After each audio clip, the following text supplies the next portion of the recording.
Luxembourg is a small country. It's about 50 miles by 35 miles with just over 600,000 people living in it. And here in the capital Luxembourg city, around 200,000 people commute into work every day, half from outside the country. But less than 20% of them travel by public transit. But from Sunday, March 1st, all public transit in the entire country will be free. Pretty soon there'll be no ticket machines, unless you want an international ticket. There'll be no fare dodgers, unless you count people who are sneaking into the first-class train cabins that you will still have to pay for.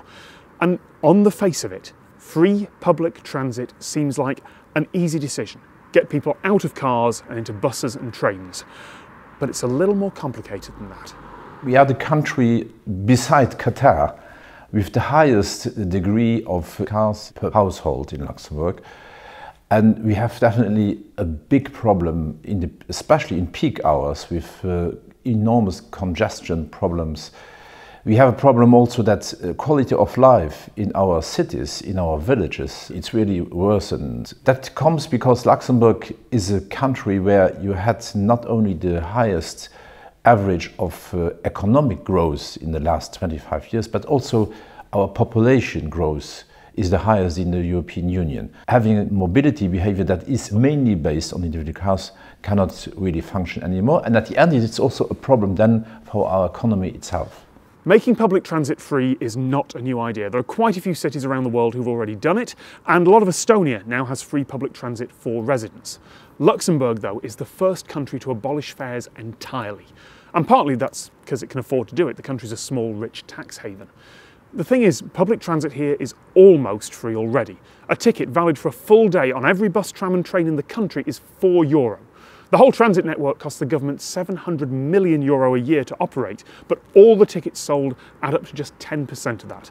By comparison, London's transit network is about half funded by fares. So from the Luxembourg government's perspective, there's not actually that much difference between a €4 day ticket and free transit. But free transit is the sort of headline that gets you a lot of good publicity. But hey, if the transit is free, why would you want to get around by car? Well, it's because the transit here isn't great. It's okay by European standards. The buses and trains will get you there. I've had no problems as a tourist, but the commuter lines are already overcrowded in rush hour. A lot of the rolling stock is dated, and there is a litany of complaints about the paths they take and how they deal with breakdowns.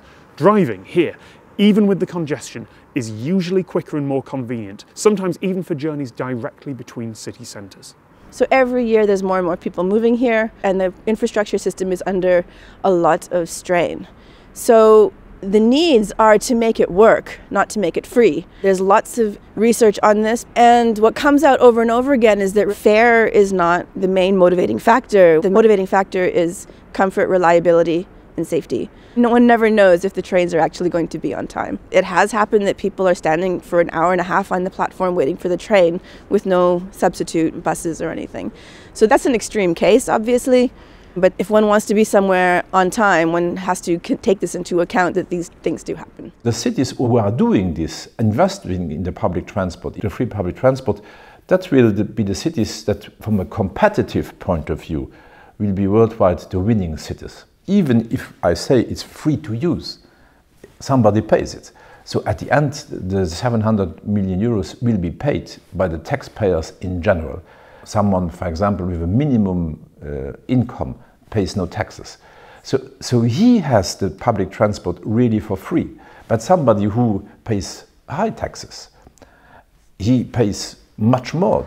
That's an important point. For someone like me who's a tourist with a travel budget, €4 for a day pass isn't a big issue. But for someone on minimum wage who has to commute an hour or 2 hours from wherever housing's affordable, that makes a big difference. I don't think the key social issue in Luxembourg is the price of the transit. One needs to look at the housing costs. The increasing prices of housing are pushing people to the border regions. So it might be financially more sound to live in Belgium or France or Germany, buy a house or rent a house and buy a couple of cars than it would be to live here in Luxembourg and use the transit. It needs investment, and it needs investment now. It's behind. And so Luxembourg needs to catch up and plan for the future. You must see the free public transport additionally to the investments that we are doing in the improvement of the network and the quality of the public transport. If you only introduce free public transport, that will change not very much in the behavior. It can only function if you do it combined with a complete strategy that will switch from individual mobility to multimodality, so even including pedestrians, cyclists, and if you invest at the same time a lot of money in the infrastructure of public transport, so that at the end you can combine everything. We say, if we build an infrastructure, we will build it to move people and not to move cars.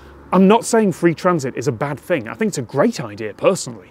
But having good, frequent, well-connected transit that isn't too crowded to board is also important. The question isn't as binary as should public transit be free, because in a utopia, of course it would be. It would also be autonomous, zero emission, and it would run from anywhere to everywhere all the time. But until we're in a post-scarcity society, the public are paying, one way or another, either through taxes or fares. The more important question is about planning and long-term investment. Because if your bus is always late and your train's always cancelled, it really doesn't matter if they're free.